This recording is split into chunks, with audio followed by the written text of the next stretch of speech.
اسی طرح سے ایک مسئلہ ہے شب معراج کے سلسلے میں۔ شب معراج کے سلسلے میں لوگوں کے اندر یہ غلو پایا جاتا ہے کہ شب معراج کی کوئی ایک تاریخ اپنی طرف سے من گھڑت متعین کر کے اس تاریخ کو لوگ پروگرام کرتے ہیں، اس تاریخ کو لوگ جلسے جلوس کرتے ہیں، اس تاریخ کو لوگ جاگتے ہیں، اس رات کو لوگ جاگنے کی رات سمجھتے ہیں، اس رات کو لوگ عبادت کی رات سمجھتے ہیں، اس رات کو لوگ عبادتیں کرتے ہیں۔ نہ معلوم کیسی کیسی عبادتیں، من گھڑت عبادتیں ہیں وہ کرتے ہیں۔ ہم یہ نہیں کہتے کہ اللہ کی عبادت کرنا غلط ہے، میں کہتا ہوں کہ عبادت خوب کرو، لیکن کسی ایک تاریخ کو شریعت کا نام دے کر کے اس تاریخ کو خاص کر کے اللہ کی عبادت کرنا، یہ کون سی شریعت ہے؟ شب معراج کے سلسلے میں محدثین مفسرین حضرات کی رائے کو سنیں، ان حضرات کے اقوال کو سنیں، پڑھیں، مطالعہ کریں۔ میں کہتا ہوں پڑھو، سمجھو، مطالعہ کر کے خود سے دیکھو۔ شریعت سب کے سامنے کھلی ہوئی کتاب کی طرح ہے، یہ کوئی ڈھکی چھپی چیز نہیں ہے۔ لیکن جو لوگ اپنے گھر سے شریعت بنا کر کے، جو لوگ آج من گھڑت چیزوں کو رائج کر رہے ہیں، یا من گھڑت چیزوں کی تشہیر کرتے ہیں یا تائید کرتے ہیں، یا ان چیزوں کی ترویج کرتے ہیں یا اس میں شریک ہوتے ہیں، غلط ہے۔ شب معراج بے شک معراج ہوئی ہے، یہ ایک برحق چیز ہے۔ اگر کوئی اس کا انکار کرتا ہے تو وہ کافر ہے۔ کیوں؟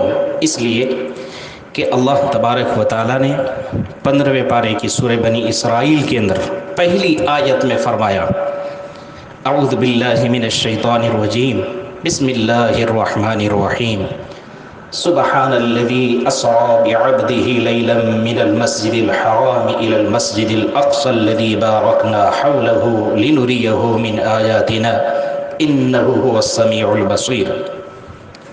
اللہ تعالیٰ نے خود فرمایا کہ پیارے نبی صلی اللہ علیہ وسلم کو مسجد حرام سے بیت المقدس تک لے جایا گیا۔ مسجد حرام سے بیت المقدس تک حضور صلی اللہ علیہ وسلم کا بذریعہ براق لے جانا، اس کو اسراء کہا جاتا ہے۔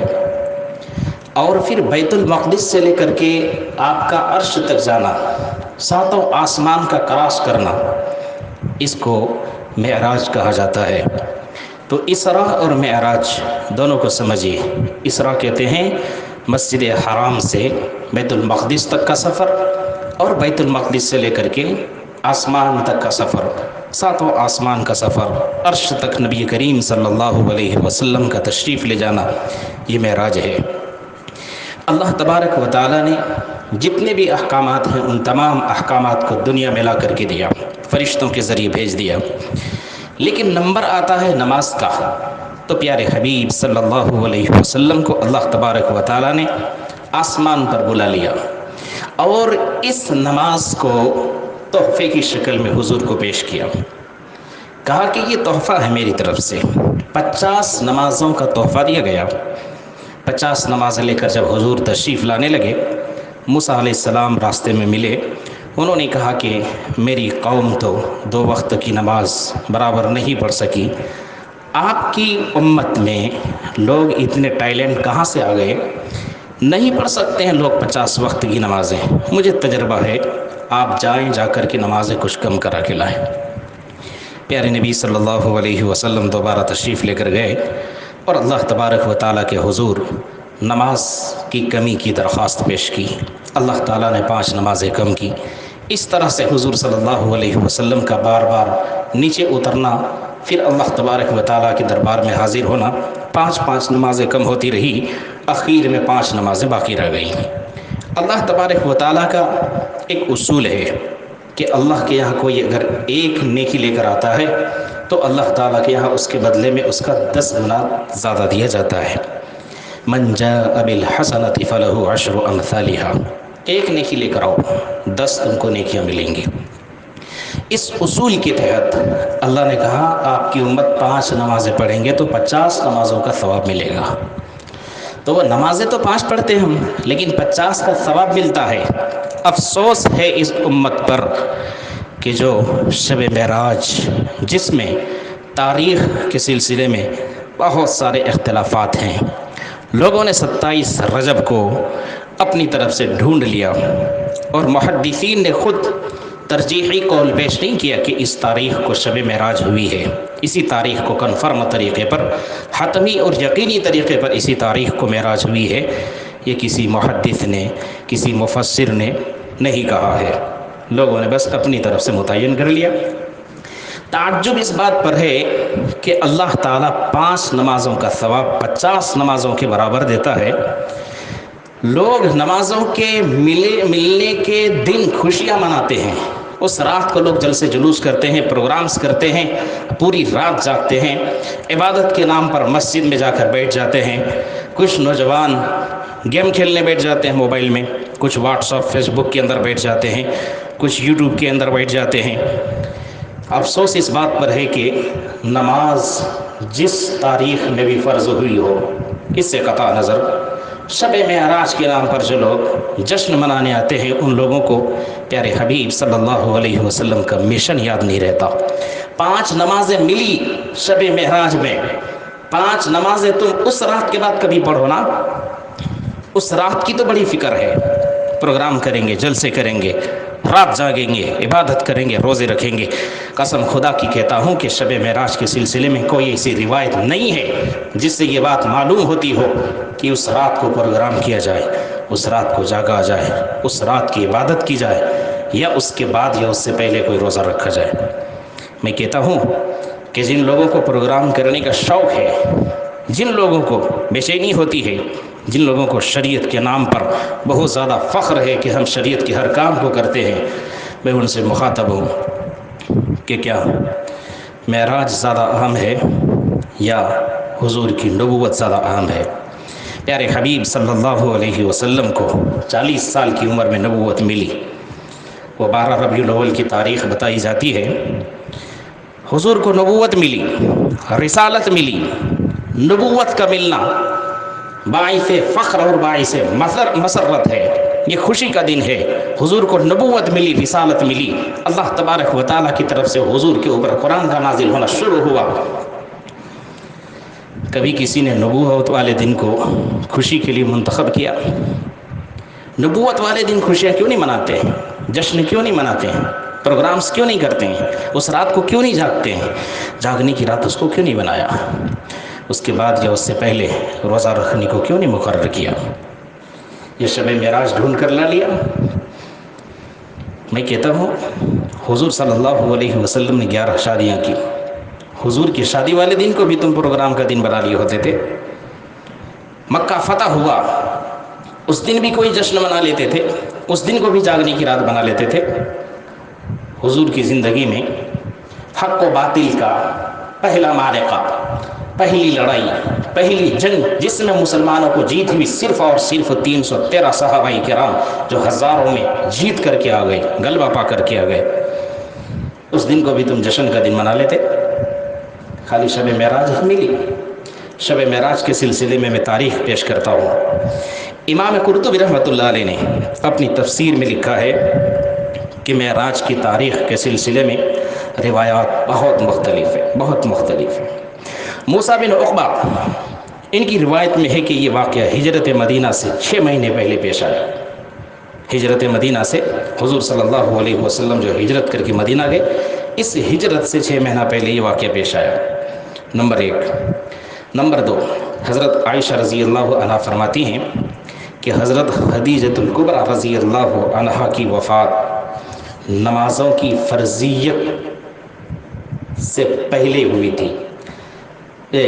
حضرت خدیجۃ الکبریٰ رضی اللہ تعالی عنہ کی وفات نمازوں کی فرضیت نازل ہونے سے پہلے ہو چکی تھی، یعنی نماز کا بھی حکم نازل نہیں ہوا تھا، نماز ابھی فرض نہیں ہوئی تھی، اس سے پہلے حضرت خدیجہ رضی اللہ عنہ کا انتقال ہوا۔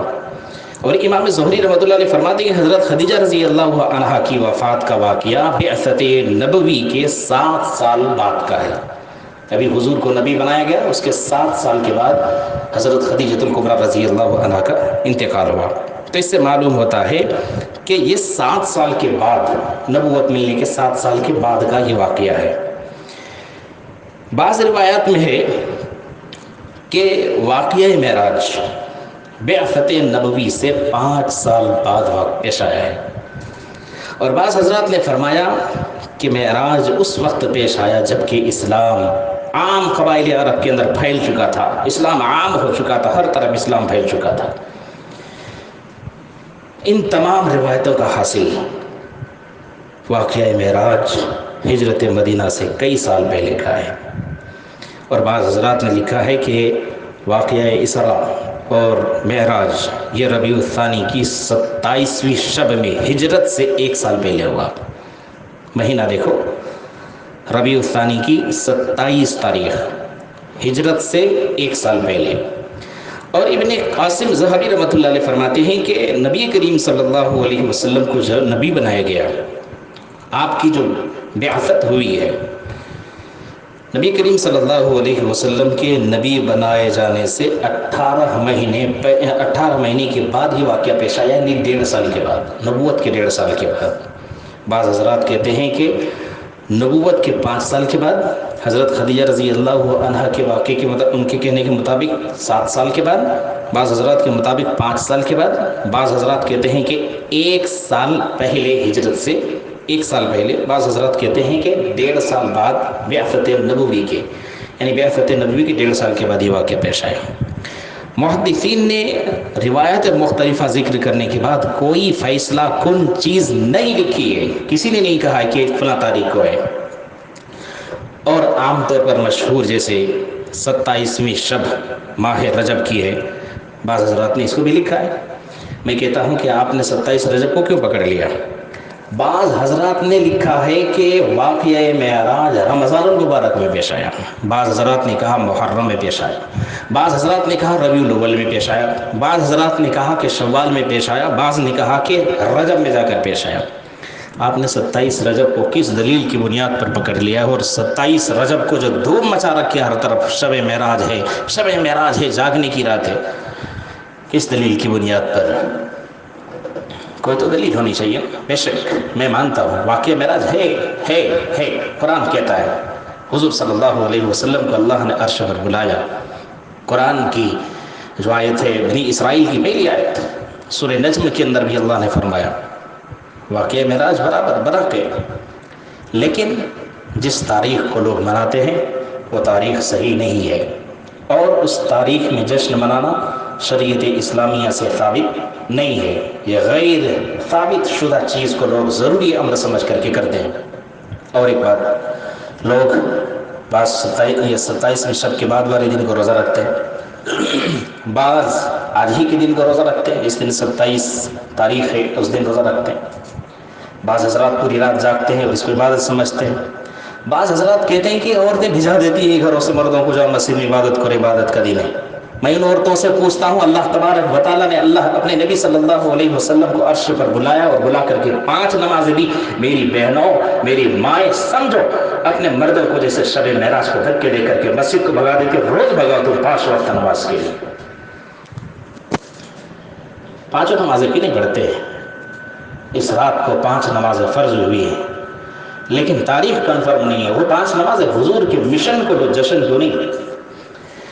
چلیے جب اتنی باتیں آئیں تو آپ یہ بھی سن لیجئے کہ معراج کیا ہے مختصر۔ نبی پاک صلی اللہ علیہ وسلم ام ہانی کے ہاں آرام فرما رہے تھے، اللہ تبارک و تعالیٰ نے جبرائیل امین کو بھیجا، جاؤ میرے محبوب کو میرے پاس بلا کر لے آؤ۔ آپ سوچتے ہوں گے کہ یہ عرش پر کیوں بلایا گیا؟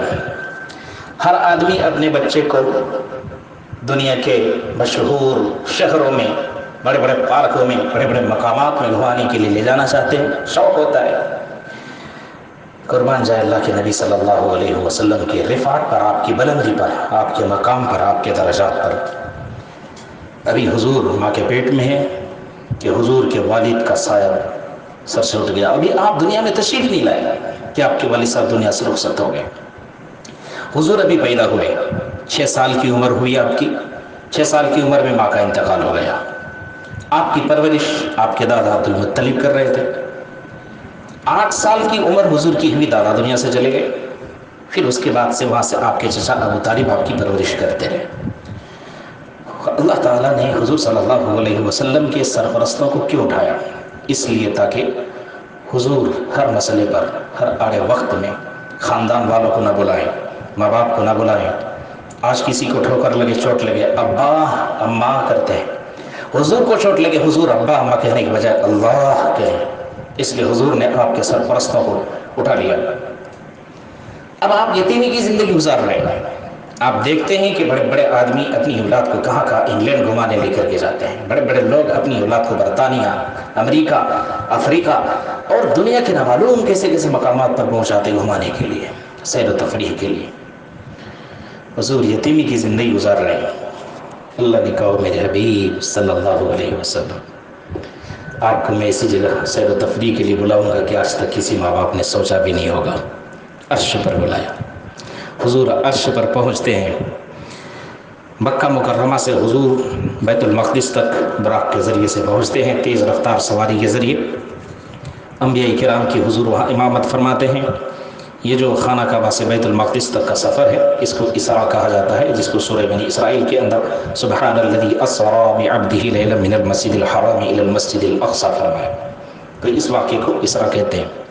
پھر وہاں سے سیڑھی کے ذریعے سے اللہ تعالیٰ نے ساتوں آسمان کراس کر کے عرش پر بلایا۔ اس سفر کو یعنی بیت المقدس سے لے کر اوپر کے سفر کو معراج کہا جاتا ہے۔ راز و نیاز کی باتیں ہوئی اللہ تبارک و تعالیٰ اور حضور صلی اللہ علیہ وسلم کے درمیان۔ واپسی میں حضور صلی اللہ علیہ وسلم کو نماز کا یہ تحفہ دیا گیا۔ جب حضور دنیا میں واپس تشریف لائے، جس مقام سے آپ گئے تھے، جس دروازے کو آپ نے بند کیا تھا اس کی کنڈی ابھی ہل رہی تھی، جس بستر سے آپ اٹھے تھے اس کی گرمی بھی ابھی ختم نہیں ہوئی تھی، اتنے مختصر سے وقت میں اللہ تعالیٰ نے اتنا لمبا سفر اپنے نبی صلی اللہ علیہ وسلم کو کرایا۔ لوگوں نے اعتراض کیا کہ یہ سفر کیسے ہو سکتا ہے، سوالات کیے گئے، بیت المقدس کے کتنے دروازے ہیں، ہم اپنی مسجد کے پنکھوں کو کیا گنتے جاتے تھے، پلروں کو گنتے ہیں کیا، دروازوں کو گنتے ہیں کیا، اور روز جاتے ہیں کسی کو نہیں معلوم کتنے دروازے، کتنے پلرز، کتنے پنکھے، کتنے بٹانہ، کتنے بلباں، یہ سب نہیں گنتے۔ حضور تو تھوڑی دیر کے لیے گئے تھے، کیا بیت المقدس کے دروازے گن رہے تھے، یہ سب کام تھا کہ حضور کا۔ لیکن چونکہ حضور کی صداقت کی بات تھی، صداقت کا معیار لوگوں نے رکھا کہ وہاں کے دروازے کتنے۔ پیارے نبی صلی اللہ علیہ وسلم فرماتے ہیں کہ اللہ تعالیٰ نے بیت المقدس کے نقشے کو میرے سامنے لا کے رکھ دیا، میں دیکھ کر بتا رہا تھا کتنے دروازے ہیں، کفار و مشرکین یقین کرتے گئے۔ تو اس طرح کی بہت ساری باتیں ہیں جو حضور صلی اللہ علیہ وسلم نے آ کر کے لوگوں کو بتایا۔ حضرت ابو بکر رضی اللہ عنہ کے سامنے کافروں نے چھیڑنے کے انداز میں کہا کہ اے ابو بکر، آج تک تو آپ کے دوست محمد بہت ساری باتیں بتایا کرتے تھے الگ الگ انداز کی، اب تو آپ کے دوست کہتے ہیں کہ ایک ہی رات کے اندر خانہ کعبہ سے بیت المقدس گئے اور وہاں سے ساتوں آسمان تک پہنچ گئے اور پھر وہی رات کو واپس بھی آ گئی، اتنی چھوٹی رات کو اتنا بڑا کام کیسے ہو سکتا ہے؟ حضرت ابو بکر رضی اللہ عنہ نے کہا کہ اگر میرے دوست محمد صلی اللہ علیہ وسلم نے یہ بات کہی تو بالکل سچ ہے، برحق ہے، میں اس کو مانتا ہوں، قبول کرتا ہوں، ایکسیپٹ کرتا ہوں۔ اسی لیے حضرت ابو بکر رضی اللہ عنہ کو صدیق کہا جاتا ہے۔ ہمارے سڑکوں میں دیکھو نا، کبھی کوئی بڑا آدمی آتا ہے نا، S P D S P ہو یا کوئی سی ایم ہو یا کوئی بڑا آدمی ہو، ایم ایل اے ہو، ٹریفک روک دیتے ہیں پولیس والے، ٹریفک پولیس ٹریفک کو روک کر کے اس بڑے آدمی کو گزارتے ہیں، آپ آئیں، باقی سب کو روک دیتے ہیں۔ اسی طرح سے اس کائنات کی دلہا پیارے نبی صلی اللہ علیہ وسلم، دونوں جہان کے سرکار، رب کے حبیب محبوب صلی اللہ علیہ وسلم جب عرش پر تشریف لے گئے، اللہ تعالیٰ نے ٹائم کو روک دیا، ٹریفک جام، صبح رک جا، رات رک جا، کنڈی تو ہلتی رہا، بستر گرم ہے گرم رہا، بس حضور کا اتنا لمبا سفر ہوا، ٹریفک ادھر روک دیا گیا، اس طرح حضور کا سفر ہوا۔ تو یہ مختصر باتیں ہیں جو سننے سنانے کی۔ میں کہتا ہوں کہ جو لوگ کہتے ہیں کہ شب معراج کو کچھ عبادت کر لیں گے، کرو، شوق سے کرو، لیکن 27 رجب ہی کو متعین کر کے کیوں 24-25 کو کیوں نہیں کر لیتے ہیں؟ روزہ رکھنے کا کسی اور دن رکھ لو۔ آج کے دن شب معراج ہوئی بول کر کے تم پروگرام کرتے ہیں، آج کے دن شب معراج ہوئی بول کر کنفرم کر کے تم روزے رکھتے ہیں، عبادت کرتے ہیں، جاگتے ہیں، شریعت میں جائز نہیں ہے، جائز نہیں ہے۔ اس کے علاوہ جو لوگ کہتے ہیں کہ کسی بہانے عبادت ہو جاتی، نہیں، 5 وقت کی نمازیں آ کر کے پڑھو، سب سے بڑی عبادت تمہاری ہے۔ شب قدر کو جاگو، کون روکتا ہے؟ شب قدر کو روکا کسی نے؟ تو میرے بھائیوں، یہ جو شب معراج کے نام پر لوگ جاگنے کی رات بنا کر کے کہتے ہیں کہ یہ عبادت کی رات ہے، یہ جائز نہیں ہے، یہ درست نہیں ہے۔ معراج کا واقعہ پیش آیا ہے، بالکل صحیح بات، کنفرم بات ہے، لیکن شب معراج منانا چاہیے، اس رات کو جاگنا چاہیے، عبادت کرنی چاہیے، ایسی کوئی روایت نہیں ہے، ایسی کوئی شریعت نہیں ہے۔ اور 27 تاریخ ہی کو شب معراج بھی بول کر کے اس کا کوئی ثبوت اور پروف نہیں ہے، روایات مختلف ہیں، مختلف اقوال ہیں۔ اس لیے جو لوگ شب معراج 27 رجب کو ہے سمجھ کر کے پروگرامز کرتے ہیں، وہ غلطی پر ہے۔ اللہ تعالی ہم سب کو صحیح راستے پر چلنے کی توفیق عطا فرمائے، آمین یا رب العالمین۔